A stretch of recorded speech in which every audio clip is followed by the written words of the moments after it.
Well, good evening and welcome to the aptly titled Not Another Cheltenham Podcast. Myself and Joe decided we wanted to get in on the action, and I'm delighted to say that we're joined by Cheltenham Festival winning trainer, Jamie Snowden. Thank you very much for giving us your time, Jamie. Looking forward Thanks, Adam. Good to be on. Absolutely. Well, we're going to fire as many questions at you in the next half an hour as we can. Try and get as much information from you as possible and a few opinions. But Joe has put this list together and he's asked me to start with your earliest Cheltenham memory.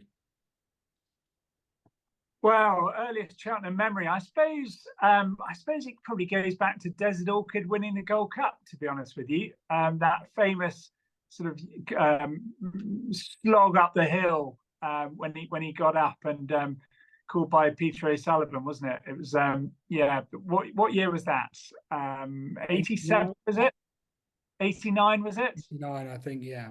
89. Yeah, I think that'd be my very first Cheltenham memory. It's certainly the one that I look back on fondly.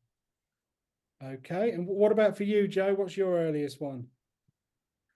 Probably, obviously, not that far back. I think Corto Stars, the horse that got me into racing type of thing. I remember my first Cheltenham Festival meeting I went to was his first Gold Cup. And before then, I can't really remember being that much into it, enough to go to the races, so to speak. So, yeah, it'd probably have to be Corto Stars' first Gold Cup. Okay, well, I'll give you mine. Mine is a little bit before that. As an impressionable 7-year-old, my dad was massively into racing. And he took me one day to Sandown to see a horse called Rushing Wild, who had won the Hunters Chase the year before and was going for the Gold Cup. And we went to Sandown and he got turned over in a 3-runner race. And they went to Cheltenham. And I remember being 7 years old and sprinting home from school to watch the Gold Cup at 3:30, thinking that this thing was an absolute certainty, only to watch him get beaten by Jadami and probably spent the next 4 days not speaking to anyone. But that's kind of, I'll always remember that moment of just thinking. So what year was that, Adam? That was 93. And in 92, he'd won the Foxhunters as it was then. I mean, it shows you how much racing changed. That was Richard Barber, wasn't it, Rushing Wild? It was, yes. It was Richard Barber trained him to win the Foxhunters the year before, and then he went to Martin Pipe.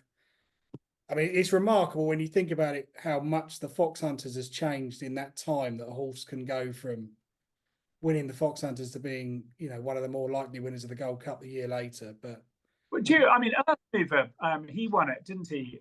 Joe Tizard won the Foxhunters on Earth Mover. That was around that kind of time, probably a little bit earlier. And he was very fancied for the Gold Cup the year after, and about 10 years later he won the Foxhunters again.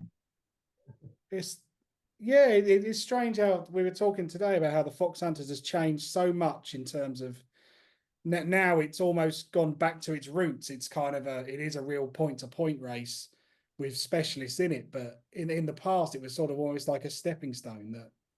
But I guess the focus on Cheltenham is so different these days to what it was. I can remember my dad going to Cheltenham, but I don't ever remember there being the same kind of endless build-up that there is now. And we're talking about Cheltenham in August most years, so perhaps it's just a change that's taken place. I suppose the press have got plenty to answer for in that regard, hasn't it? I mean, listen, we all love Cheltenham, of course we do. It's the be-all and end-all. We live for it, and we all get sort of buoyed along by it. But I suppose the press build it up into this kind of crescendo. I don't think it's any bad thing. I think we all love it. But I think the press have got a lot to answer for. Jamie, on that, Jamie, do you treat Cheltenham, the build up to it, any different to like you would a weekend meet? Or well, there are so many big races through the year, and we were lucky enough, obviously, to win the Coral Gold Cup this year. What was the Hennessy of past, and that's the most valuable handicap outside of the Grand National. It's far bigger than any handicap at the festival. The Coral Cup at Kempton just gone on Saturday, the race that Anthony Honeybull won. That was £150,000. Most of the handicaps at the festival were 120.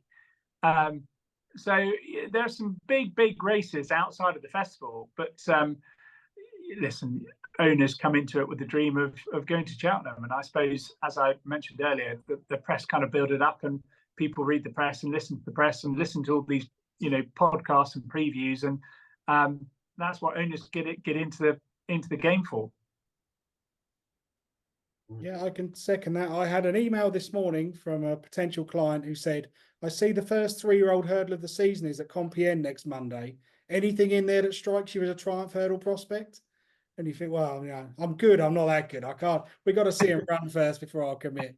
So obviously you've had a couple of Cheltenham Festival winners, Jamie. I mean, talk to me about Present View in 2014. Well, he was our third ever runner at the Cheltenham Festival.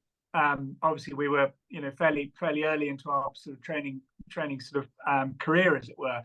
And as I say, third ever runner to go there and win was incredible. We didn't realise quite how incredibly lucky we were. It took us 9 years to get our next festival winner, but it's hard to win there. It really is. But he Present View was a wonderful horse.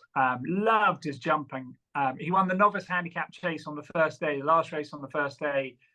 They've taken that out in favour of the mayor's novice hurdle a couple of years back. And he was a wonderful jumper. He won at Kempton, the meeting that's just gone by. And I said to Brendan Power, who's our stable jockey at the time, I said, you've got to win this race at Kempton. You've got to win it well if we've got a chance of getting into the handicap at the festival. Anyway, he won by half the track at Kempton, and the handicapper didn't just put us up; he walloped us up. I think I can't remember off the top. I think he put us up something like £12. I was looking earlier, Jamie. I was looking earlier. It went up £11. Well, he went up 12, actually, Joe. He went up 12, and I phoned up the handicapper, and I argued for about an hour. And he dropped us £1 in that whole argument. He dropped us £1, and we won by half a length. It was the best argument I've ever had. Was that his first run at Cheltenham as well? Wasn't it? That was his first run at Cheltenham. Yeah, it was. And they were the Great British Racing. They were doing an experiment at the time. They put a heart monitor on a trainer, a jockey, an owner, a punter, a lass leading up, and they were trying to see whose heart beat the fastest, and you'd automatically assume it was the jockeys, but they had one on me. And when Present View crossed the line, your maximum, all of you sportsmen out there and women out there, you'll know that your maximum heart rate should be 220 less your age. So my maximum heart rate at the time should have been something like 184, 185. And I think it went up to something like 193 as he crossed the line. And then there was a steward's inquiry. I've got the graph up there in the office. And there was a steward's inquiry. And so my heart rate went up as he crossed the line. It came back down and it flatlined until the result of the steward's inquiry, and then up it went again. That's quality. But it people say, what does it feel like? And I think that is the only way to put it into numbers, that my maximum should be 185 or 184, and it was 193. Incredible. So you get the win with Present View, and then you have to wait 9 years for your next one with You Wear It Well. Yeah. I read that David Nicholson had to wait 33 years for his first festival winner. So, I felt incredibly lucky that we did it with our third ever runner. But 9 years later, not through lack of trying, we certainly had a good go at it. But we repeated it last year with You Wear It Well winning the mares race. And if we asked you to describe winning at the festival in 3 words, what would those 3 words be? The most incredible experience. Okay. It's just out of this world. It really is. You walk back into that hallowed turf of the winners' enclosure, and it's surreal. It's incredible. I think when you get a winning, the winning connections get to take home a bag, and on the outside of the bag it says, I've I've just died and gone to heaven, and it looks like the winnings enclosure at Cheltenham, or words to that effect, and it's just brilliant. It's what we do it all for. It's all those wet mornings, all those cold mornings, all those dark mornings, and to go and experience a thrill like that, it's incredible. So we're going to pick your brains on a few of the races for this year's festival, and we'll start with the Supreme Novices. And if you can solve the mystery of which of Willie Mullins' runners will turn up in this race, that would be a fantastic start for everyone watching. Well, yeah, I mean, obviously, all the chats about Ballyburn, where he's going to turn up, he has looked incredible, hasn't he, in everything he's done. I quite like that Jericho de Repine of Nicky Henderson's as well, though, to be honest. I'm just hearing he's about 8-1. Done very little wrong. I was very impressed what he did under James Bowen the other day. He's probably not got the sort of kudos that some of Willie Mullins's have got coming into it, but he's certainly the shortest price of the English horses in there, and I'm gonna back the English. Hey, look at the smile on Joe's face, because I know he's had a few goes on Jericho de Repine. I can tell. Joe, what about you for the Supreme? What do you think? Yeah, I can't fault Jericho de Repine. Obviously, he's unbeaten. Workman like last time out, but that horse lump sum.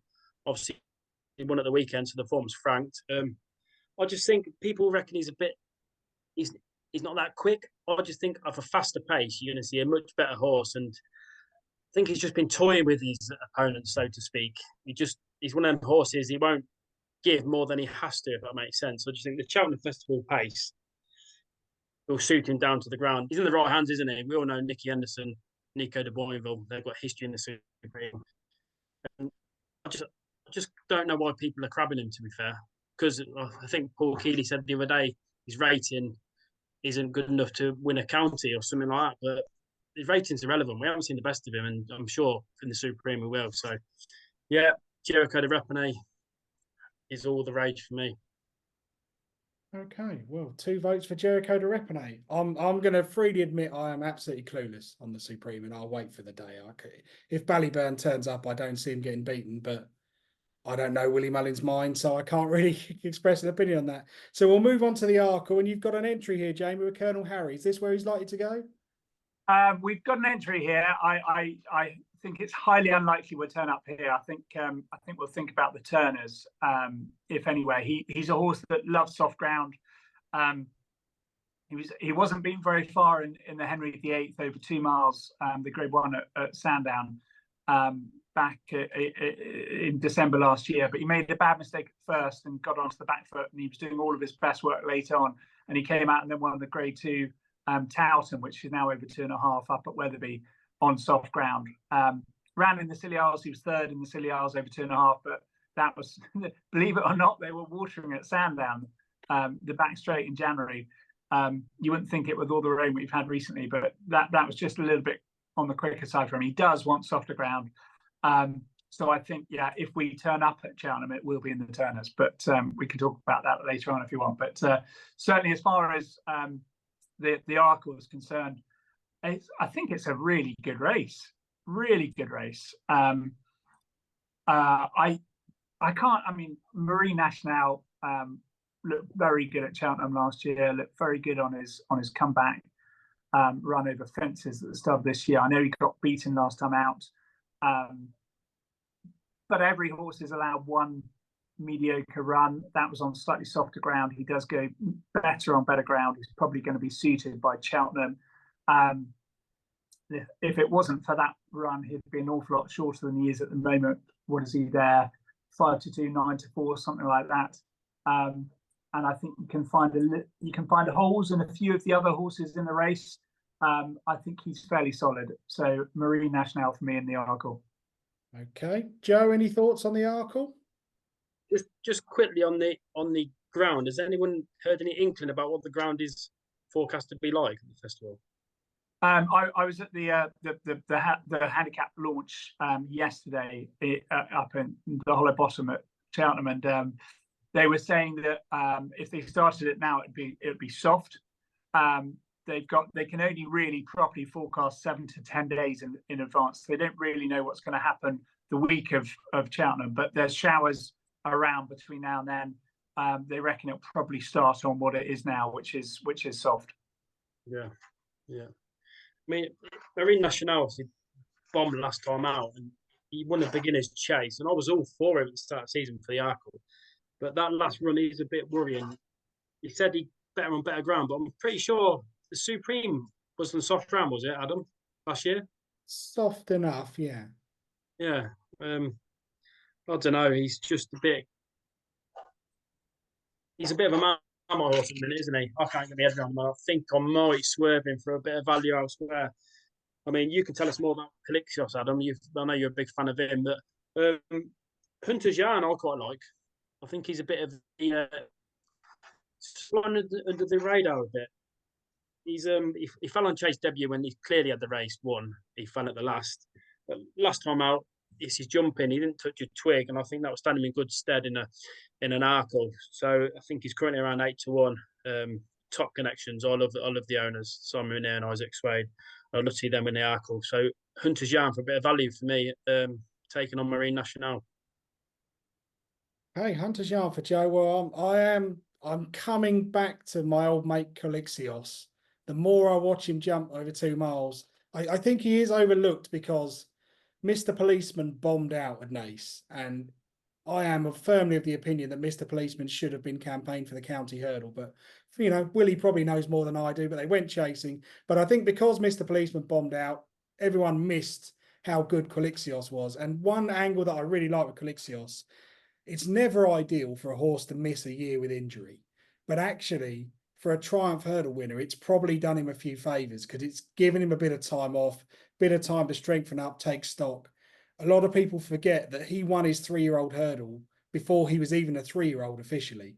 His birthday is the 16th of March and he won on the 2nd. But that, he's been on the go a long time. So he's been schooling since he was a 2-year-old. So actually missing a year has probably done him a bit of favours. He looks a very mature horse. He's very professional. Now, whether Calixios has quite got the class to beat Marine Nationale if he's on song, I'm not sure. But I don't think he's anywhere near as far behind the rest of them. So he is a bit of each way value.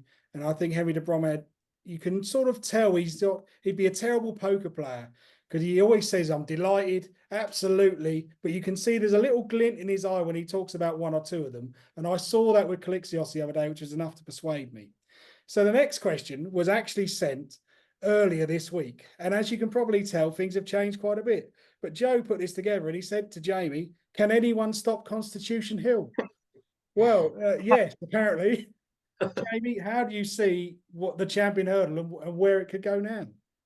Well, I suppose that the straight answer to Joe's question, can anyone stop Constitution Hill, is Constitution Hill himself, isn't it? Especially on the back of the gallop at Kempton yesterday. But I think I speak for everybody in saying that for the good of the sport, I think we want to see Constitution Hill take on State Man in the prime of his life and seeing who comes out on top. He was electric last year. He was brilliant. I know they said State Man perhaps wasn't at his best last year, but we want to see a rematch. That's what this sport is about. It's about the best taking on the best, being at their best, and seeing who wins and seeing champions and true champions. And to me, that is what the Cheltenham Festival is. It's wonderful having winners there in handicaps and this, that, and the other. But the best of the best, the champion hurdle, the Gold Cup, the champion chase. These are what Cheltenham is all about.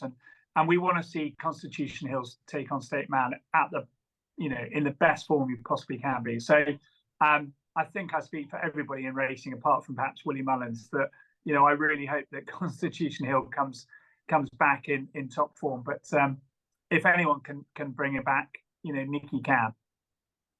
On that, I think Nicky gets unfairly treated by the media. He has done a lot of the times this season, but the way they've treated this, the transparency, you cannot fault Nicky at all. His statement yesterday, another statement out today, he's letting public know every step of the way. And I think hats off to Nicky because he doesn't have to do that. He doesn't owe anyone anything. But yeah, I think hats off to Nicky for keeping everyone in the loop. I think that's speaks volumes of the man for me. Yeah, I agree with you, Joe. The question is, will he go for a pre-Cheltenham gallop at Kempton next year? Yeah, good point. Yeah. So, assuming that Constitution Hill does make it, Jamie, do you give State Man any chance of reversing the form if they're both at peak? I think it'd be very hard at peak Constitution Hill fitness. But we are where we are, and Constitution Hill has done nothing wrong since being beaten last year in the Champion Herdle. You know, he's obviously got the match practice on his side, and let's face it, Constitution Hill missed his engagement at Cheltenham as well on Trials Day. So he's only got the one run into him. He's a very unexposed, lightly raced horse that perhaps State Man is improving. It certainly looks that he is improving, and he's hard and fit. He's a hardened warrior, and if there is a year for him to turn it around, this certainly looks the year to do it. And Joe, which way are you seeing? If Constitution Hill was there on the day, I'll just see a repeat of last year. That's it. Okay. So I suppose the question, Adam, is who finishes third, is it? It's a very difficult question as to who finishes third. I mean, we'll come to the Stayers Herdle in a bit, but I think if Irish Point turns up, I'm not entirely sure Irish Point isn't good enough to give State Man a race. So I'd have to think he'd probably finish third. But if he doesn't, I don't know. I think third place is absolutely up for grabs. Last year, Zanahiyr finished third. What actually really the question for me with third place would be, which jockey has the best judge of pace? Because whatever finishes third will be the horse who's delivered last. Yeah, is there any mares kicking around to enter in the race, Jamie? Okay. Is there any mares around to enter in the race? Yeah, exactly. Well, I did see that Lucy is 12. Lucy is 12-1, and we've obviously beaten her every time we've turned up against her. So, I did have half a chat with Chips Keswick last night, and listen, I'm going to work you well on Saturday. We'll just see where we go. Obviously, she's not had the most straightforward of seasons herself. She won at the festival last year. She won on comeback run at Wetherby, beating Lucia in a listed race in November. But since then, every race that we've been trying to go for has always been cancelled or postponed, and so it hasn't been a plain sailing season for her. She was third in the Grade 1 at Sandown. She was second in the Grade 2 at Doncaster. She bombed out a little bit when she was third in a listed race at Herdle last time on heavy ground, but she came back in season from that. So I think we can put a line through that. So listen, she's a big price in the mares hurdle, but just seeing Lucia at 12-1 is half tempting. That can't be easy, Jamie. You mentioned there you were rather not been in great form. It can't be easy when you get a horse ready for a race, gets abandoned, and then you have to go again weeks after, then that gets abandoned, and then it must be hard for the horse. Listen, especially for mares as well, Jay. We had a right first time out this season. She won that, and then every engagement has been put back and changed, and we've just not had a clear run. That said, she's not disappointed. She was second in a Grade 2 and third in a Grade 1. It's certainly no bad runs. The bad run was last time out at Haydock on very bad ground. But as I say, she did make a bad mistake halfway through, and she came back in season as well. So I can quite easily put a line through that myself. And she is a big price for the mares race. But 12-1 Lucia, 10-1 not so sleepy. Oh. So coming on to the mares hurdle itself then, Jamie, I guess the three words that probably apply most to this race are, will she stay? Lossiemouth is obviously a very short price favourite. And I guess that price really reflects that the only doubt about her is whether or not she'll see out the 2.5. What do you think? I think that is a doubt, Adam. Yeah, she's quite a keen going sort as well. She can really pick up the bit. And if she's keen early in this race, she'll have to be very good to see it out. She looked very good the other day at Cheltenham. She looked very good when she won last season at the festival as well. But she can have a tendency to be keen. And if she is keen, she's got to be very good to see this race out. Joe, what about for you? Any thoughts on the mares hurdle? Not really. Like you say, it revolves around Lossiemouth, and the only reason you could take her on is exactly what Jamie just said there. If she's keen, will she see the race out? But if you're looking for value, Under Control, she's of Nicky's. She's a mare I like. Whether she runs in this, I'm not sure. The county's been rumoured. I think it depends on how she gets on this weekend. I think she's entered at Kelso, is she? So I think they might be chasing that. I think the bonus is still available, is it? Yes, it is. Yeah, yeah. 100 grand if you win the Moor Battle up at Kelso and then follow up at Cheltenham. I think she's very well handicapped. She's 137. So Yeah. I would suggest that if she did win the Moor Battle, she probably wouldn't be going for the mare's race. No, I think that's factored into her price. She's 33. I think if she was going for this, she wouldn't be 33 to 1. But yeah, Adam, it's not really, without her, not really a race I'm keen to get involved in. I mean, William Mullins got the first 3 in the betting, hasn't he? He's dominating it. I mean, it shows how much strength in depth Willie has, that Gala Marceau can completely bomb out at Punchestown, and it doesn't really affect his chance of winning this race. For what it's worth, I think Lossiemouth will definitely stay the trip. She's a great pretender. Belly de Dieu is probably the best example of a great pretender mare, but there's enough in her family to me to suggest she will. The dam won over 12.5 furlongs at Mont de Marsan on really heavy ground, looked a thorough stayer. There's a couple of other winners of hurdle races over 2 mile 3 in the immediate family, albeit they are French hurdle races, which are more steadily run and turn into sprints. I guess the question for me really was, when I looked at this race, is I couldn't see loads of front runners where this is going to really turn into an absolute slog. And I just wondered if unless something really tries to draw the sting out of her, as long as she's in contention at the second last, I just think she wins. I think she's an absolutely fabulous mare. And would I want to steam in at 4 to 7? Probably not. But I just can't. I cannot see a scenario where she doesn't stay. The only way I think to get a beat is if you get 2 or 3 really taking each other on from a very early stage and trying to draw the sting out of her. I suppose you don't win a Triumph if you don't stay, do you? Really, they've all gone on to get a trip. Just definitely Decide, for example. So yeah, I'm not her biggest fan.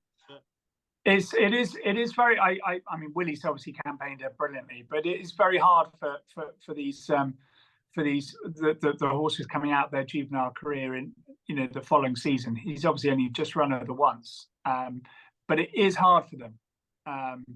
I think she could be very good. I agree with you, Adam. She could be very good, but might be worth taking her on at the prices. Yeah, I don't think I'd ever want to take 4 to 7 about her. I'm as confident as I am that she'll stay. 4 to 7 is a little bit sort of skinny for me, but we shall see. So we're going to jump ahead to Thursday. A couple of interesting grade ones to look at, and we'll start with the Ryanair. Jamie, is Garlaw coming for this? Yep, we are going for Ryanair. Yeah, we're going for the Ryanair, and I couldn't be happier with him. I really couldn't. He's absolutely buzzing. Schooled this morning like an aeroplane. Worked yesterday up on the grass here. Didn't go to Kempton in front of the press. And yeah, he looks great. He was 5th in the race last year, and things weren't going his way that year. He obviously won the Paddy Power, and then he took a nasty fall at Doncaster in the Sky Bet Chase, and he wasn't in the form that he is now, and he was still 5th in this race.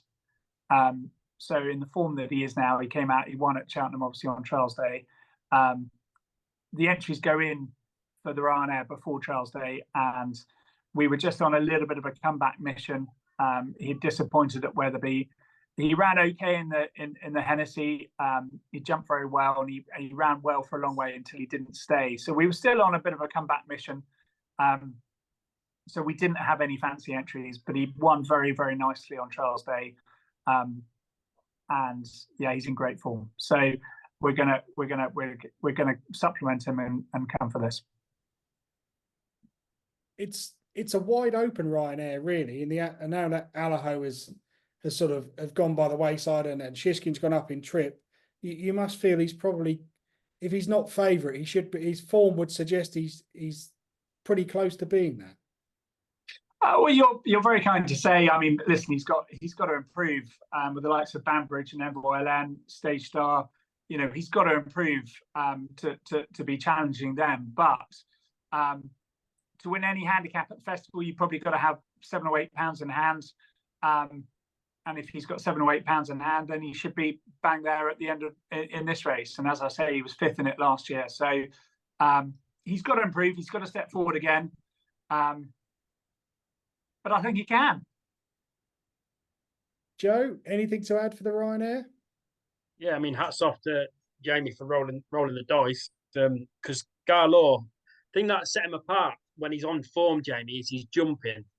I mean, when he attacks a fence, he can take 2 lengths out of his opposition, and it must be great to watch. And I suppose great to ride from your jockey's point of view. Yeah, that was more like the old Garlaw last time out, wasn't it? Well, in his novice days, if you think back to his novice days, he won the Rising Stars at Wincanton, and he jumped beautifully in his novice days. He then missed a year with an injury, and he came back last year, and he won the Paddy Power purely because he was very well handicapped. But he didn't jump a twig that day when he won the Paddy Power. That was obviously on the old course. And then he took that fall at Doncaster when he was coming to win the Sky Bet Chase. And he didn't jump well in the Ryanair when he was 5th. And then he went up to Aintree and he didn't jump well that day. Believe it or not, even though he had a great season last year, he didn't jump well. But he's come back this year and he's just jumping so much better. He's in the form of his life. And yeah, listen, we'll go and give it a go. And as you say, his jumping does look very good when he's on form, and he's in form. So it's a big ask. It's a big ask, but listen, we're buzzing and hopeful. Hey, yeah, I wouldn't be passed by Garlaw, Adam, but Envoy Allen's got a good chance of retaining, even though I'm not a fan. But the race could cut up quite a bit, couldn't it? I mean, there's talk Capodanno coming here. Is he quick enough? Yeah, he is. He is quick enough. I have no. The problem is everyone looks at Paul Nicholls' horse Stay Away Fay and they think Stay Away Fay needs 5 miles, and they're all wrong, completely wrong. What it is Stay Away Fay is like when you buy a really nice classic car. It is capable of going at very high speeds, but it takes a very long time to get there. Stay Away Fay doesn't have the particularly good turn of foot, but if you watch his Sandown win, he's matched the 2 mile chasers from the third last to the line. It's just, it takes him a long time to get there. So when you see Capodanno cruising past him in the Cotswold chase, there's this sort of illusion that maybe Capodanno isn't going that fast, but Capodanno looms up and he's beaten him in 5 strides. And there is I think this could suit Capodanno. I'd imagine they'll come here rather than the Gold Cup. But this race for me is very difficult to form a strong opinion, because if it's good ground, then Banbridge stands out. But if it's not good ground, Banbridge won't run. So how do you form a strong opinion when you really don't know whether the most likely winner is going to turn up or not? Capodanno is one who sort of half interests me, but again, this is just one of those races at the festival that you can't. I think on the day, if Banbridge isn't there, this is probably 4-1 the field, and it's absolutely wide open. There's one horse come 3rd last year. He's 25-1 at the minute, Adam. Your mate Don't say it. I'll let you say it, Joe. I can't. He'd have a chance, Hitman. I'm pretty loyal to him. I think he has got a big one in him. Whether it's a Ryanair, who knows? But 25-1, I won't put anyone off. But if Garlaw does get supplemented, as Jamie says he is, I think he's definitely an each-way player. Hitman's an each-way player, but Envoy Allen, I think if he shows up, he's probably tough to beat. Well, let's move on from the Ryanair to a race that it's so painful for me to talk about. This is unbelievable. So at the start of the season, I decided that Thelem was going to win the Stayers Herdle by a furlong. I will still stick to that theory, even though he's not here. Then, having got over the sadness that Thelem wasn't going to turn up, I looked at the race again and decided Irish Point is the one true Grade 1 horse in here. Backed Irish Point. they're now talking about putting him in the champion hurdle instead. So I'm going to go first on this because my new view on the Stayers hurdle is pretty shocking. And I've gone through all of it and I've come to the conclusion that the value is an each way bet on Asterion for Longe. Now, look at Joe's face. Before you go writing it off entirely, Joe, you just had me out back in Hitman. Look at this horse's form at Cheltenham, but he's nowhere near as bad as people think. He was fourth in a Supreme when he basically took half the field out, still had the engine to finish fourth. Then he finished third on a Turner's in the new course. Definitely suit him, although he does go out to his right. The new course is a bit more in his favour, gets out to the outside rail, which on the hurdles track is absolutely ideal. And then they tried him in a Gold Cup. That was just delusional. He wasn't going to win a Gold Cup. But there is enough in this horse's ability to suggest he shouldn't be 50-1. It's going to be quite strongly run. And even if he goes to his right, he's going to end up on the stand side rail. He chased home Irish Point at Christmas. If Irish Point doesn't run, this horse should never be 50s because let's face it, we're looking at a Stayers hurdle where you've got a load of veterans who we absolutely love, but there's got to be something in here that's capable of beating an 11 or 12-year-old. Jamie, how do you see the Stayers? So I agree with you. It's a very open race, isn't it? And, we love the old boys. Of course we love the old boys, but, they Crambo obviously, beat the English at Ascot and probably looks the sort of the English new kid on the block, as it were. So he's probably the one, but at 11-2, he's short enough. Monkfish was a superstar in his younger days, wasn't he? Long time off the track, won very nicely. There might be a bit of value in 16-1 about Monkfish, perhaps, but there'd be the two. I think Crambo looks the one behind. Listen, Tiapu has been there, done that, got the t-shirt. But Crambo's probably the one with the inexperience, but the potential for more. He was obviously only a handicapper, but he stepped forward at Ascot. He was too far behind at Haydock, perhaps, when he stayed on all too late. But he's perhaps the one with the potential for more. Joe, what about you? Yeah, like you say, it's the old boys have lit up the division so far. Poor old Paisley Park has been nabbed twice now by less than a length both times, I think, by Crambo and by Noble Yates. Noble Yates, I understand, was getting some weight that day, wasn't he, off Paisley Park? And Crambo was off levels. I think Crambo, Jamie touched on it then, he's the one with the potential unknown. He's the one that's got scope for improvement. I think the others have shown their hand type thing.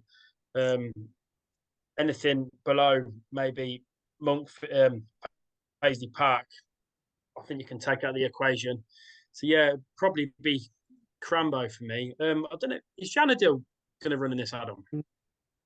I wouldn't. I haven't heard anything, but to be honest, he was so far down my list, I didn't really look, but I guess he could do. Yeah. Maybe wait for the day, yeah, but Crambo would be my idea of the winner. Like you say, it's a messy race. Oh, just think how far Falem would have won this by. Oh dear. Anyway, so were you really keen? I'm absolutely certain. I had no doubts whatsoever that Falem would have won this. He is magnificent. And you look at that French champion hurdle, he's got a lot of these veterans and things. I mean, Flooring Porters, Hewick they're 20, 30 lengths behind him at the line. This horse is an absolute weapon, but unfortunately he's had a setback, and I feel like this was the year to win it. I think it was absolutely primed for something to really just to take it, and maybe next year we'll get a chance. So let's finish just with a couple of quick selections, and we'll ask you for a handicapper to follow, Jamie. We've got several in the handicaps. I really hope Hardy de Soy creeps into the bottom of either the plate or the Grand Annual. He's in great shape.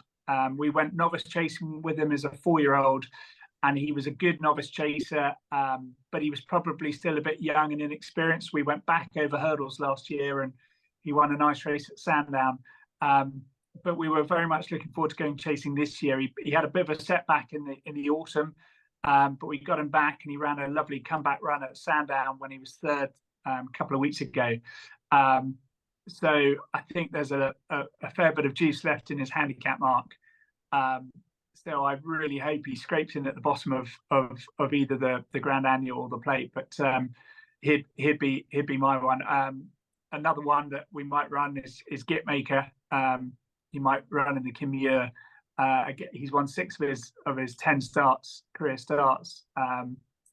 Quite a lightly raced, but there should be more to come for him. Left-handed on a bit of softer ground. So yeah, hopefully Gitmaker and Hardy to Soy will be the 2 that I go. And yeah, I very much hope Hardy to Soy gets in. Okay, and we're asking all of our guests. We all love Cheltenham, but if they gave you the keys and said you can make one change to the festival, what would it be? And the Irish. A 5th day with more races that we've got a chance of winning. Listen, I love Cheltenham. Everyone's on about tweaking and changing and this, that, and the other. I don't know. Maybe make the cross country race maybe should be a handicap, perhaps. That's something to consider. But no, listen, I like Cheltenham and I like it how it is. Okay, and finally, we're going to put together a lucky 15 from all 4 of our guests over the next couple of weeks. All of the proceeds will go to charity. Give us your best selection for the Cheltenham Festival. Best selection. How many have I got? Just the one. Just the one. One. Okay. Well, listen. One banker, or do you want a big price bet? You can have whatever you want, Jamie. Whatever's going to win, we don't mind. Well, I think Sergino's going to win. Okay. I completely agree. Good man. Jamie, it's been an absolute pleasure. Thank you so much for giving us your time. We really appreciate it. Oh, Adam, it's a pleasure being on. Thank you for having me. Brilliant. Thank you very much for watching. We'll get this episode out today. And later on in the week, we're also very delighted to say we're joined by the voice of racing, Richard Hoyles. So don't forget to like and subscribe.